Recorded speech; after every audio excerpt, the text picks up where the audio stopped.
Question number 26। इस type के जो क्वेश्चंस हैं वो फोर्थ आइडेंटिटी के ऊपर बेस्ड होते हैं।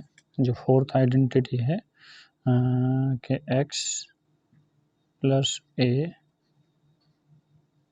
एक्स प्लस बी, ये आइडेंटिटी होती है that is equal to x का square plus x into a plus b और प्लस ए इंटू बी। तो इस टाइप के क्वेश्चंस में या इस आइडेंटिटी के अंदर हमें दो नंबर सर्च करने होते हैं, दो नंबर फाइंड करने होते हैं। ऐसे दो नंबर जिनका प्रोडक्ट तो हमारे पास जो कांस्टेंट टर्म है वो आनी चाहिए, जैसे कि यहाँ पे 9 है, और उन्हीं दो नंबर का सम जो है वो x का कोफिशिएंट के इक्वल आना चाहिए। ठीक है, और दो टाइप से ये क्वेश्चन हो जाएगा कि एक तो ऐसे नंबर निकाल लीजिएगा कि जिनका सम और डिफरेंस 18 आ जाए, सम तो दो नंबर का 18 हो, और उन दो नंबर का जो प्रोडक्ट होगा वो प्रोडक्ट जो है वो इन दोनों नंबर के प्रोडक्ट के इक्वल आ जाए, यानी कि 9 इंटू 8 इज इक्वल टू 72। सो एक टाइप तो इस क्वेश्चन का ये बनता है कि डायरेक्ट ऐसे दो नंबर सर्च कर लो कि जिनका सम 18 आ रहा हो और प्रोडक्ट 72 आ रहा हो। तो इस टाइप के क्वेश्चन को सर्च करना थोड़ा टिपिकल हो जाता है। तो इसका एक अल्टरनेट मेथड है जो बड़ा आसान मेथड होता है कि जो एक्स स्क्वायर का कोफिशिएंट है आप उसको लीजिए और जो कांस्टेंट वैल्यू है उसे लीजिएगा और दोनों के प्राइम फैक्टर्स कर दीजिएगा। कभी कभी किसी क्वेश्चन में यहाँ पर कोई कोफिशिएंट नहीं होता, वन ही होता है, तो उसमें सिर्फ इस क्वेश्चन को, इस कांस्टेंट टर्म को ही हम इस टर्म को उठा लेंगे। So coefficient of the x square and the constant term, दोनों का कोफिशिएंट दोनों को लिया एंड उनको फिर प्राइम फैक्टराइजेशन कर दीजिए। तो प्राइम फैक्टराइजेशन हम 8 का करेंगे तो 8 का प्राइम फैक्टराइजेशन क्या होगा, 2 इंटू 2 इंटू 2, एंड 9 का प्राइम फैक्टराइजेशन हो जाएगा 3 इंटू 3। ठीक है, स्टेप नंबर 1 के जो नंबर लिए उनका प्रोडक्ट करके उनके हमने प्राइम फैक्टर्स कर लिए। प्राइम फैक्टर करने के बाद इन सारे नंबर्स को हमें दो ऐसे ग्रुप में जो है डिवाइड करना होता है कि जिनको अगर हम जोड़ दें, ऐड कर दें, सब्ट्रैक्शन या एडिशन जिनका 18 आ जाए, यानी कि x का कोफिशिएंट आ जाए, और अगर उन दो पार्ट को हम प्रोडक्ट कर दें तो उनका प्रोडक्ट जो है वो इसके इक्वल आ जाए 72 के। जैसा यहाँ पे देखा था कि डायरेक्ट इस नंबर को ढूंढना थोड़ा मुश्किल हो रहा था, कैसे दो नंबर निकाले, तो वो नंबर हम इनके अंदर से निकालेंगे, इनके अलावा कोई और नंबर के फैक्टर नहीं बनेंगे। तो इन सारे नंबर को हम अगर प्रोडक्ट कर दें, दो ग्रुप में बांट दें इस तरह से कि उनका सम या डिफरेंस तो 18 आ जाए और प्रोडक्ट उनका 72 आ जाए। जैसे कि देखें कि अगर हम इसको 2 2 जा 4, इन 2 को 4 और 3, इन दोनों 2 को और इनमें से एक 3 को एक साथ लें तो कितना बन जाएगा ये कि 2 इंटू 2 इंटू 3, और बाकी जो बचे हैं 2 इंटू 3 को एक साथ ले लिया जाए तो इसका कितना, ये 12 हो गया and this will be 6। So we have two numbers that is 12 and 6।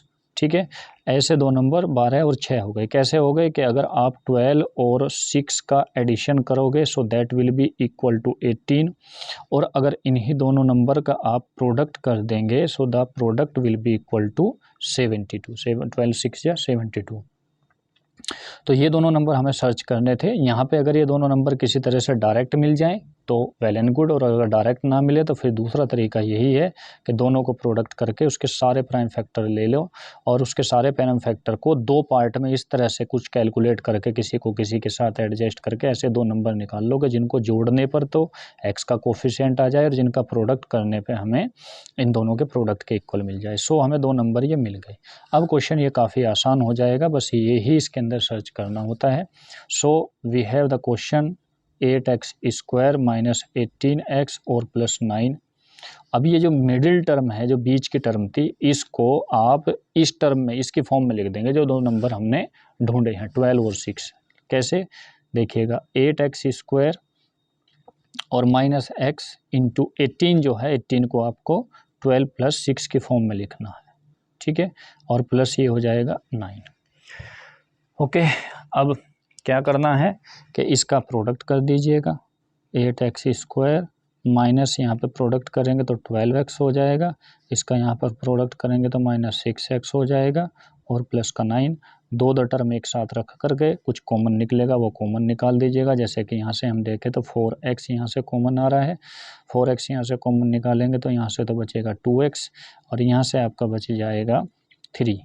Similarly यहाँ से कुछ कॉमन निकालेंगे तो यहाँ से कॉमन हमारा 3 आ रहा है, 3 को यहाँ से कॉमन लेंगे तो ये 2x हो गया और माइनस का कॉमन लिया तो अंदर के साइन चेंज होंगे, सो दिस विल बी -3।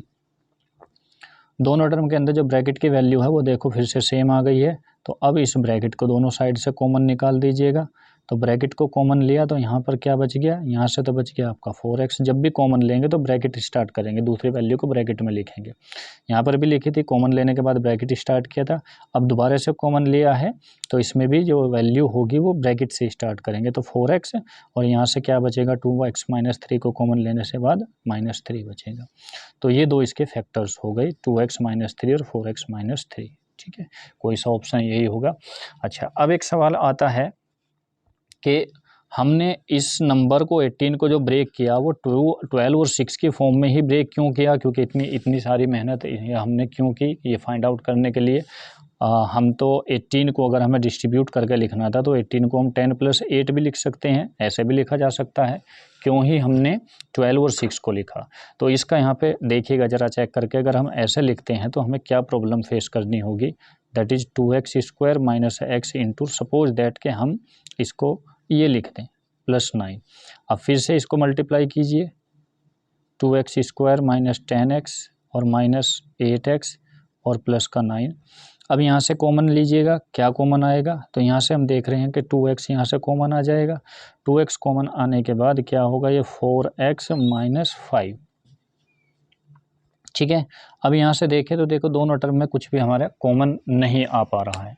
ठीक है, और अगर कॉमन आ भी गया बाय द वे किसी क्वेश्चन के अंदर, तो देखो जो हमारे पास ये सिचुएशन आई थी ना कि हमारे दोनों ब्रैकेट बिल्कुल एक जैसे सेम आ गए थे, वो इस सिचुएशन में नहीं आएंगे। There will be only a single value that will be produce such type of situations. ठीक है, तो हमें क्वेश्चन को यहीं पे चेक कर लेना है, यहीं पे हमारे क्वेश्चन का पता चल जाएगा कि दोनों वैल्यूज़ को कॉमन लेने के बाद अगर हमारे ब्रैकेट एक जैसे आ जाते हैं तो इसका मतलब क्वेश्चन ठीक है और हमने ये फैक्टर्स भी जो इधर किए हुए हैं सारे के सारे सही हैं। और अगर यहाँ पर इन ब्रैकेट्स के अंदर कोई चेंजेस आ जाएंगे तो इसका मतलब we have made some mistake anywhere, कुछ एरर कहीं ना कहीं पर क्वेश्चन में रह गई है। ठीक है, बिकॉज अगर ये दोनों ब्रैकेट हमारे कॉमन नहीं आ पाएंगे तो फिर इसके अंदर से हम कुछ भी कॉमन नहीं ले पाएंगे, दैट मीन्स क्वेश्चन यहाँ से आगे जा ही नहीं पाएगा। ठीक है, तो इसके अंदर ये करना है कि ये जो प्रोसीजर है पूरा के दो number unique number, they will be the 2 unique numbers कि जिनका सम करने पर तो हमारे पास x का कोफिशिएंट आ जाए और जिनका प्रोडक्ट हमें जो है x² का कोफिशिएंट और कांस्टेंट टर्म के प्रोडक्ट के इक्वल आना चाहिए। ऐसे दो नंबर के दो फैक्टर निकालेंगे तो इस टाइप के सारे क्वेश्चन इस फोर्थ आइडेंटिटी के थ्रू ही होंगे and this will be the procedure.